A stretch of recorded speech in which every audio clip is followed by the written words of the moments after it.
Welcome to the Kiwimana Buzz.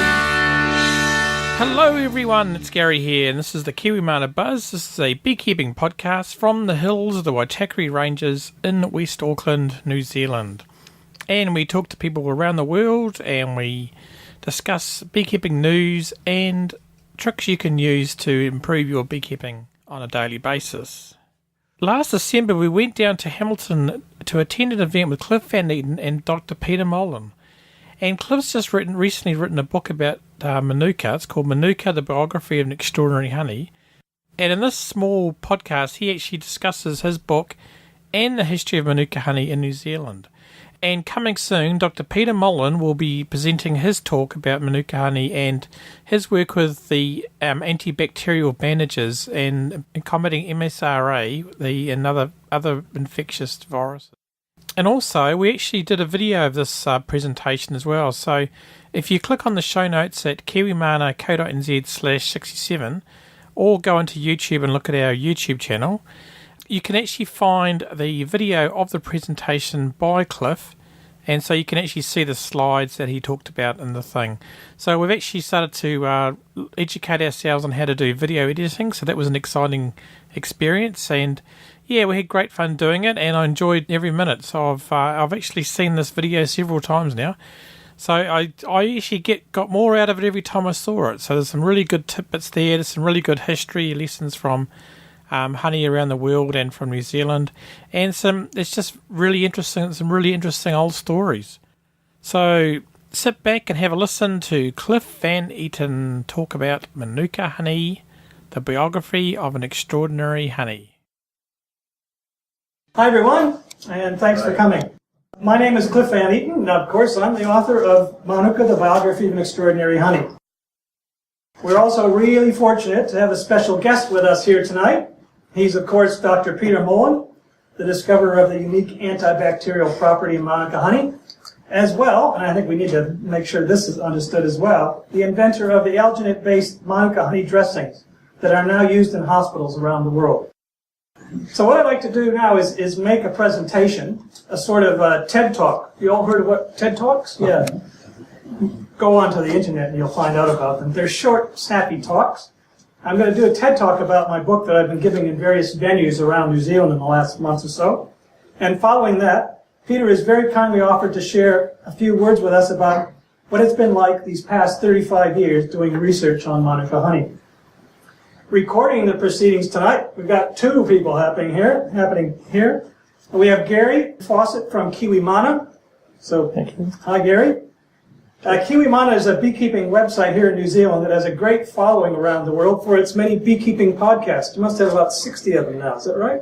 Yeah, 60 at the moment. Yeah. So when you get home, go onto the internet and make sure you check out kiwimana.co.nz. It's a really neat website. And we have Carol here as well from Waikato University, and she's making a documentary on Manuka honey. And last but not least, we have Liz from Poppies here, a bookstore here in Hamilton. Liz has kindly offered to sell copies of Manuka to you if you haven't already purchased one. And the good news is, of course, that you're in a fortunate position at this presentation of being able to get your copy autographed not only by me, but by Peter Mullan as well. Great. And support your local bookstore. So if you love books, we've got to support our local bookstores. Don't just go online. Bookstores are really great things to have in the community. Now on to my TED Talk. Once upon a time, I used to give talks on bees and beekeeping as part of my job, but I haven't done that for years.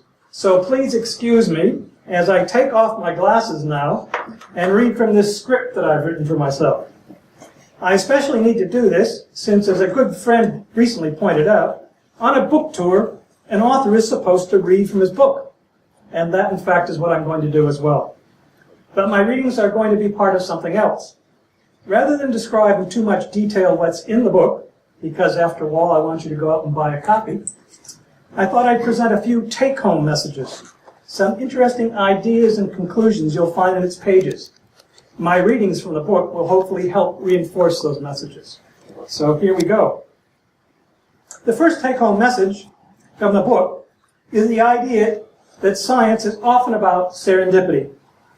By serendipity, we mean something that happens without quite planning it, or as the dictionary tries to define it, a fortunate happenstance or pleasant surprise.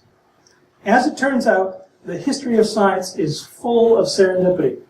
For all the detailed proposals, project management, and especially big budgets, science, even as it's practiced today, sometimes comes up with something that nobody quite predicted. And those surprises can literally change the way we see the world. If you've ever had a chance to read this book, A Short History of Nearly Everything, by my great literary hero, Bill Bryson, you'll see that the history of science is an adventure in the unexpected. I love that phrase. The problem is that at times, the science establishment thinks it already has the answers, when in fact there's so much out there waiting to be discovered, if we can only put away our preconceived notions. To do that, however, we often need to be highly inquisitive and not just brush off a seemingly wrong result. And that's exactly what happened in the case of Manuka honey and Peter Mullan. There's Peter in an earlier time. Here are some initial paragraphs from the book in a chapter entitled The Sample That Didn't Make Sense. Peter Mullan had a problem. There was this small experiment testing some local honeys against bacteria, which he had let a local high school teacher carry out in his lab over the summer holidays in January 1980. And one of the samples just didn't make sense. The teacher had then gone off to a new job with the Ministry of Agriculture, but the little mystery remained. And Peter being Peter, he just couldn't let it go. So now he was going to have to follow his own edict, the thing he always said when students came to him with a seemingly unexpected result. Do the test again. Many New Zealanders are aware that Peter Mullan discovered the unique antibacterial property in Manuka honey. He received an MBE from the Queen for that, but far fewer know just how fortunate that discovery was.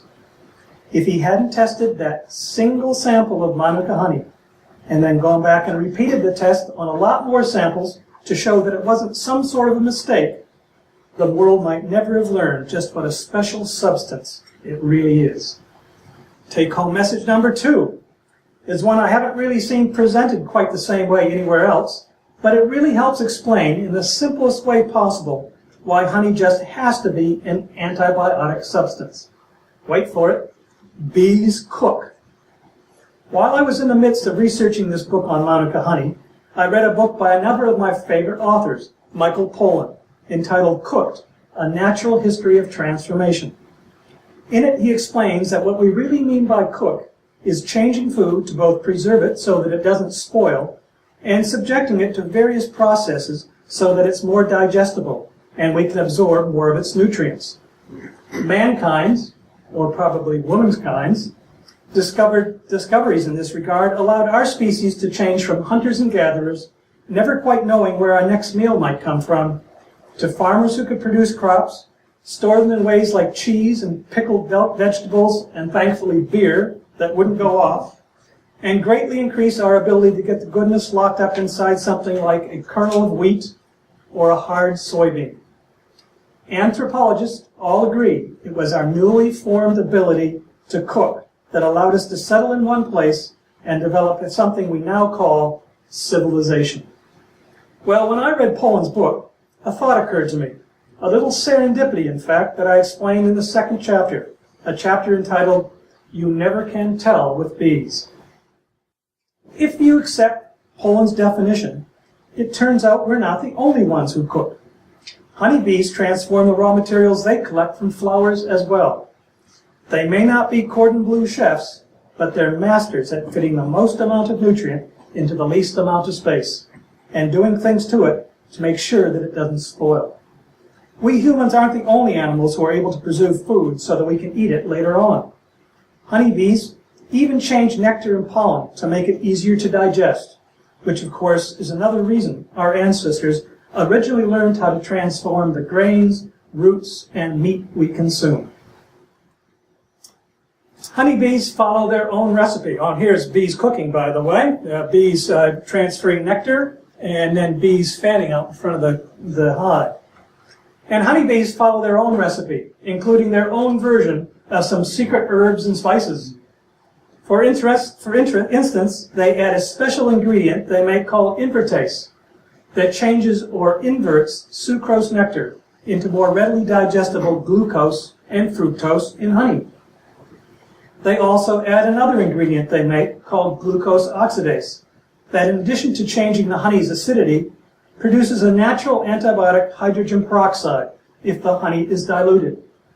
And of course, they do something that in human cooking might be called a reduction, or reduction if you happen to be French.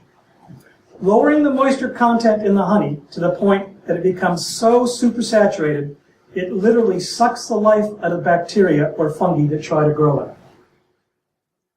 And here's a great photo of bees and honey. When you understand this concept, it doesn't make sense to think that honey can be anything other than antibiotic. Here's another reading from my book, this time from chapter 7, a chapter entitled, Let Food Be Thy Medicine. When it comes to the antibacterial activity of honey, it would appear that a food really can be a better medicine than the ones we humans manufacture ourselves, at least in the long run. That certainly looks to be what the honeybees have found over the past 10 million years or so. If bacteria and fungi had worked out a way to mutate in order to withstand the various ways honey rendered them incapable of using that energy-rich substance as a nutrient, spoilage would have been the inevitable result. And no doubt the bees would have turned to some other, less perishable food source a very long time ago. Our third take-home message is one that is very close to home for us New Zealanders, and it is something that I don't think most people realize. Manuka honey was the first honey produced in New Zealand. And of course, New Zealand's very first beekeeper was a woman, and a very appropriately named one as well. I mean, you couldn't make up a better name for a beekeeper than Mary Bumby, could you? Now, you can be forgiven if you've never heard of Mangunu. It's in Northland, a mission station on the southern bank of the upper reaches of Hokianga Harbour. But it does hold pride of place in New Zealand history, being the venue for the signing of the Treaty of Waitangi by Maori chiefs, a signing that in fact included more signatures than at Waitangi itself. It also happens to be where Mary brought her 2 skeps of honeybees, those woven baskets that were the standard beehive until the middle of the 19th century. She was certainly quite a good beekeeper too, since she managed to keep the hives alive during an arduous 6-month journey, no doubt in a leaky boat, all the way from England. So, honeybees aren't indigenous to New Zealand. So these bees that Mary brought were the very first hives to ever reach our shores. Now here's a picture that shows what Mary might have looked like in her long flowing dress common at the time, working those woven skeps of bees. And many people ask, well, how did you used to shift bees before the advent of trucks? Well, this slide shows how. Yes, even the horses had protective beekeeping suits. How about that? Well, back to Mary up there in Hokianga. Here's a reading from chapter 3, a chapter entitled, Giving the Stuff Away. We know that as housekeeper, Mary Bumby played host to Governor Hobson that next year at the signing of the treaty. The hives would have settled in over the winter and collected most of their crop of honey the next season by then, since summer comes very early in Northland. And even today, Manuka honey of the very best quality and highest level of antibacterial activity comes from the local area.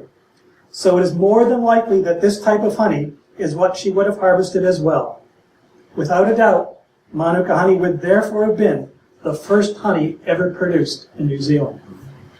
One can only speculate, but given Mary's keenness in sharing her beekeeping bounty, the time of year, and the illustrious visitors present at the station, it's not outside the realm of possibility to think that she may have served Manuka honey on the occasion of the treaty signing, either in tea or perhaps on bread. Great story for New Zealanders, right? Now for a bit of drama. The fourth take-home message is the thing that is most special about Manuka honey, especially as far as the medical profession is concerned. In fact, however, The part of that profession I'm most referring to are those often battle-weary troops at the front lines, otherwise known as nurses, or as I refer to them in the book, the angels that treat our often hard-to-heal wounds.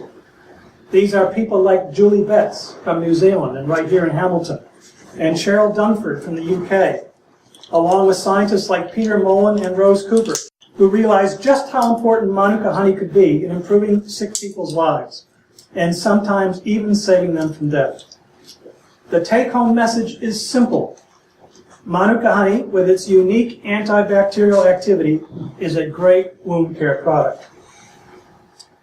Here's a short reading from Chapter 6, a chapter entitled Saved by a Pot of Honey.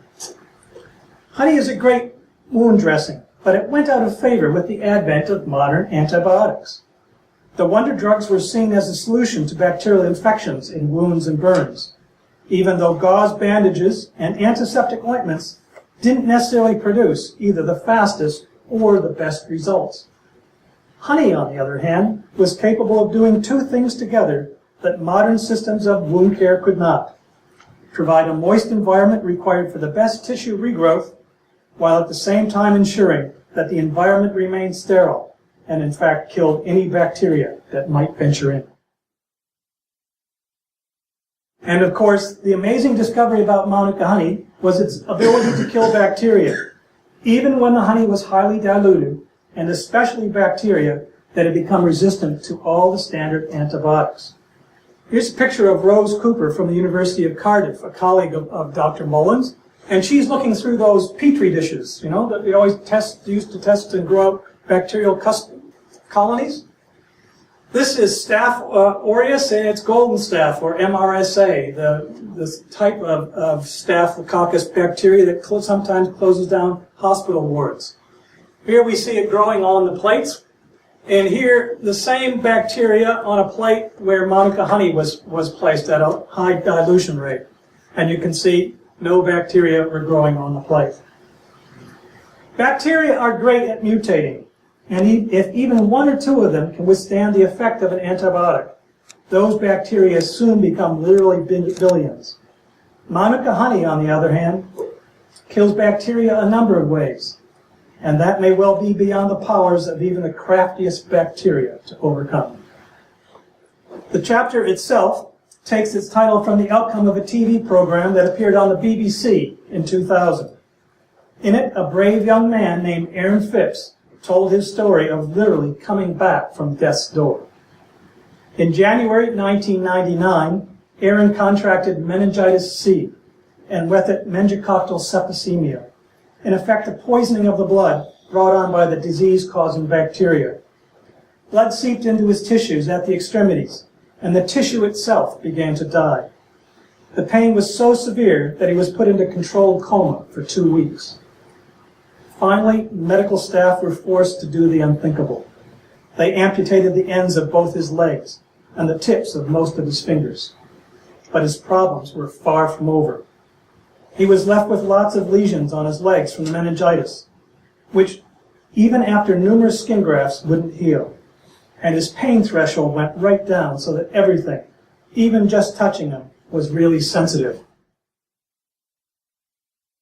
Most worryingly, when he had his dressings removed, he was having to go through theater to get new skin grafts. Well, here's a dramatic excerpt from that chapter. The BBC presenter, who while listening to Aaron had grimaced at the thought of it all, then asked him the obvious question. Did you ever get to the point where you thought, this is never going to heal? Aaron looked down, and you could tell he was mentally recounting the feelings he had at the time.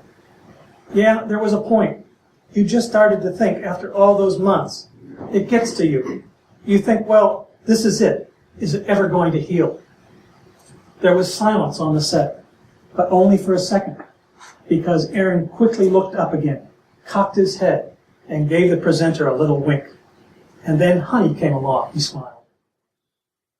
The presenter's demeanor totally changed. Your reaction must have been extraordinary, she explained, when they told you that they were going to put honey on your wounds. Aaron grinned again. Well, it was a bit of a joke at first, because we tried just about everything else. Any sort of dressing you can name, we tried it. And then a woman called Cheryl Dunford turned up and mentioned honey. And we slapped it on there and done the job. It was the last question that provided the real stunner, however. How quickly did the honey work, the presenter asked. Erin looked directly across her and replied solemnly, after 9 months with no healing, within 9 weeks it was completely healed. Wow. Just like that, pretty instant. These days, Aaron Phipps is well known in Britain, but for a completely different reason. He is a wheelchair rugby player for the national team, and in 2012 competed in the sport in the Summer Paralympics in London. Back in 2000, though, as health products retailers in the United Kingdom quickly discovered, he was that young chap on telly who was literally saved by a pot of honey. But not just any honey, a remarkable one from New Zealand called Manuka. Great story, eh? And hopefully in the next couple of weeks, Peter and I may be able to talk with Aaron to find out about what he's up to these days. Now, and this is a great slide as well, taken by a commercial beekeeper up in Tauranga. The last take-home message is one that is dear to my heart, and something that puts what has happened in New Zealand with Manuka honey into a worldwide context. Everyone is worried about honeybees these days. Stories of them disappearing and the terrible diseases and pesticides they have to contend with mean that our greatest insect friends are at the forefront of world consciousness in a way that I have never seen before in my lifetime. And can you see what it says there? Save the bees, the whales are fine. And the stories can often lead us to despair.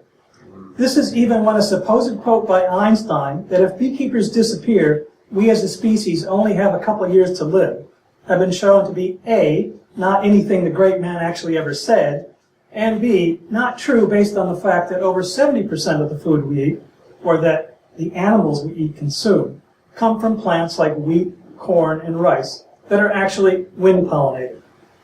We still need honeybees, however, and the threats are real, especially if we want that cornucopia of fruits and vegetables we take for granted spilling out onto our table, blemish-free and at all times of the year.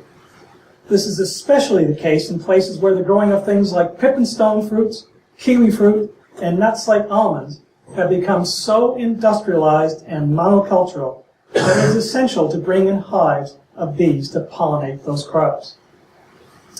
One of the best books you can read on this problem is this one, The Beekeeper's Lament by Hannah Nordhaus. It shows just how inextricably linked the disappearing bees problem is with the often hard lives that commercial beekeepers face. But what has happened in New Zealand shows that honeybees and the people who keep them for a living don't necessarily have to disappear. During the last decade, when reports of declining beehive numbers filled the world media, in New Zealand, our beekeepers increased their hive holdings by 2/3. It hardly needs to be stated, but obviously those hive increases and the price of Manuka honey are intimately linked. Well, here's a series of passages that make up part of the last chapter of the book, the epilogue entitled Disappearing Bees, the Price of Honey, and Maintaining a Sacred Flame. In a world that for good reason feels saddened and sometimes even fearful about the future of this special relationship we humans have always had with honeybees, what has happened with the dramatic increase in hive numbers in New Zealand shows there is a way forward. Bees don't need to disappear. If we are prepared to pay the prices for bee products that commercial beekeepers need to make a good living, our story shows that the number of honeybee colonies can actually increase rather than inevitably go down. Because of varroa, honeybees can no longer exist as wild creatures in most parts of the world. As a result, beekeepers have become the modern equivalent of an ancient priesthood, whose job it once was to maintain a flame forever burning in the temple. Now, however, that flame is the honeybee, and the temple is the food-giving environment we all live in. Beekeepers around the world don't necessarily need more Manuka honeys, but what they do require, and in the long run what all of us who depend on bees to pollinate the foods we like to eat need as well, is for everyone to buy more of all the honeys that are produced around the world and at higher prices. Well, here's me getting a taste of honey from my own book. So buy more honey and use it a lot more. Seek out recipes that call for honey. Put it in your coffee and tea. Make your very own energy drinks. But don't just look for the cheapest price. Check out the label. See where it comes from, who produced it, what floral sources it contains. And go on, buy an expensive one. Think of it as your offering to those modern-day versions of the ancient priests, the beekeepers keeping alive the spirit of our age-old relationship with honeybees. Thank you. And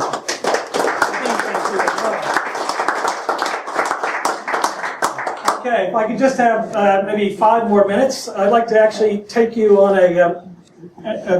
a tour through the characters that you'll find in the book. The Rogues Gallery, I suppose. It's the book is the biography of a honey, but of course there are lots of New Zealand in it as well. So I'd like to just introduce some of them to you, if you don't mind.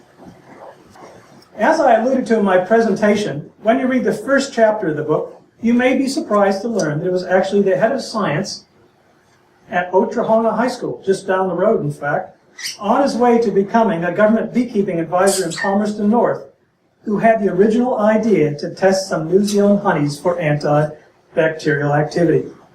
Peter Mullan has always acknowledged that person's contribution, but for the rest of us, he remains a forgotten man.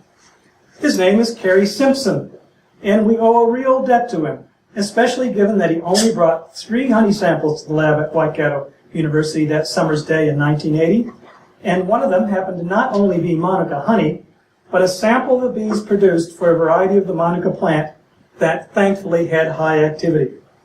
As you can see from this picture, Kerry was a work colleague for several years back in the mid-1980s. There's me with a dark beard, okay? So it was really great catching up with him again while researching the book, and also during this book tour I've just been on. We saw Kerry down in Nelson. Then there's this fellow, a real character in the Manuka honey story. Bill Floyd, someone I describe in the book as a marketing dynamo of a man, who helped light the spark that brought the discoveries about Manuka honey to the world's attention. Bill was the one who wrote the press release that grew legs, a press release that magically caught the world's attention, and it was still being published verbatim in the world's media 4 years later, and this was before the advent of the internet. Bill was one of the first people to really see the potential for Manuka honey, and he was in a position, albeit all too briefly, to do something about it. It was great to be able to tell Bill's story in the book. And then there's this chappie who happens to be sitting in the back of the room there. He just slid down his chair. That's pretty good. Murray Reed, my old colleague from our days in the public service, shared with me what it was like working for a commercial beekeeping outfit that produced Manuka honey long before it became valuable. Murray's long service to the beekeeping industry in this country carries on the proud tradition of Isaac Hopkins, the first government apiarist and father of commercial beekeeping in New Zealand. So good on you, Murray.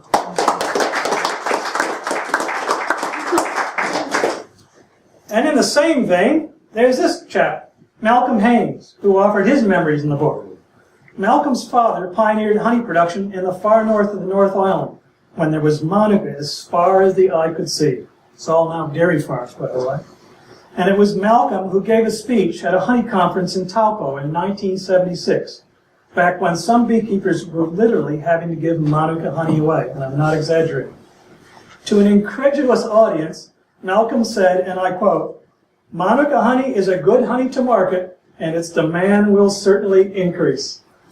Malcolm was a true prophet well before his time. And it was also lovely to interview Les Blackwell of the famous Blackwell beekeeping family on Great Barrier Island. Les is 82 and still going strong. Listening to his story about what it was like trying to extract and sell Manuka honey in the not-so-good old days was a real highlight for me. Les' story opens chapter 3, the chapter entitled, quite fittingly, Giving the Stuff Away. I sent Les a copy of the book as soon as it came out, and I quickly received a lovely thank you card in return, along with a canister of his wonderful gardener's hand cream, made with Manuka honey and beeswax from Barrier. So, a bit of an advertisement for Les. And of course, the story of Manuka honey becoming a wound-healing medicine, world famous in fact, would never have been complete without Julie Betts, right here from Hamilton, a member of that dedicated profession I call the angels that treat our wounds, and a nurse practitioner who really helped start the ball rolling with clinical work in New Zealand. When you read the book, make sure to check out Peter Mullan's story of how he became aware of Julie and her interest in trialing Manuka honey on her patients. Sometimes you have to go overseas to meet someone from your own hometown. I was also extremely fortunate to be able to call on the services of two scientists who are working in the field of Manuka honey research, and they both very gently took me through the intricacies of complicated science in the field of honey biochemistry. Thanks go to this man, Ralph Schultauer, for explaining the cutting-edge research work on honey going on at Auckland University in the fields of inflammation and immune stimulation. Two things you're going to hear a lot more about with Manuka honey in the future. And then, of course, there's this fellow, again, a real character, Jonathan Stevens, who's also involved in that research, as well as the development of chemical fingerprinting for Manuka honey. Back in 2006, he was responsible for solving the mystery of why some areas where Manuka grows produce high-activity honey, while others do not. And as I said in the book, his PhD on the subject, which he got from Waikato University, is that rarest of things these days, a scientific dissertation that is well written and understandable, even to a non-specialist like me. I want to also sing out this fellow, Bill Brax, a man who I have admired from the time I roped him into giving a talk to a beekeeping conference, and who I watched as he helped a pioneering company called Comvita grow and change as the market for Manuka honey developed around the world. I always learn new things when I talk to Bill, and his interview was amazingly thorough and precise. And you can see Bill's quite keen on a program which we have over in the Bay of Plenty called Birds, Bees, Kids, and Trees. And then there's this fellow, Alan Bougen, who led Comvita throughout that time, and who has been a friend all these years. One of Al's many gifts is energizing the people around him. And if he hadn't said to me 2 years ago, "Now what are you going to do?" I probably would never have taken on the challenge of this book. Next to it, by the way, is Claude Stratford, who was the other founder of Comvita. You know, Claude actually started Comvita at my age, at the age of 64, and he continued to work 6.5 days a week until the age of 94. He finally died 1 week shy of his 103rd birthday. And he said, "I always took a tablespoon of Manuka honey and a tablespoon of pollen every day." There's also my friend and former colleague, Mark Goodwin, again from Hamilton at Ruakura, with whom I once had the good fortune to co-author 2 books for beekeepers on honeybee diseases. Mark gave me full access to the beekeeping archives here at Ruakura, certainly the most extensive collection of beekeeping history in the country. And yes, it was also Mark who told me that authors always read from their books at these sorts of events. So I'm going to do that now. Finally, there's the man I dedicated the book to. He is, of course, the true star of Manuka honey, the biography of extraordinary honey. And here's a last reading from my book that I hope gives you some idea of what an extraordinary man he is. More than anything, Peter Mullan has an enormous enthusiasm for his subject. It comes out in his writing, and of course far more in the many talks he has given all around the world. If you are in the audience, you can't help but be caught up by it all. He is fascinated by this substance which he once knew absolutely nothing about. How the bees make it, how wonderfully self-preserving it is, how strongly it can deal to potentially life-threatening bacteria, and what an almost perfect wound dressing it makes. The more Peter has studied it, the more amazing things it has revealed. It is a simple substance, which most of us just take for granted, but which is turning out to be so much more. Just as he took apart his parents' clock when he was a child, and didn't get scolded for it, I might add, he and his fellow scientists have been figuring out more and more about how honey works, and he can't help but share that sense of discovery with the world. Ladies and gentlemen, I give you Peter Mullan. Wow, what did you think of that, eh? That was fantastic. I really enjoyed that talk by Cliff, and it's really great. So to keep informed of the next podcast, please consider subscribing in iTunes or on Stitcher or on your RSS reader, because we'll be releasing the interview with Peter Molan, or Peter Molan's talk soon. That'll be coming up 3 or 4 weeks. We'll be releasing that. So thanks very much for listening. This is Gary signing off, and we'll talk to you later.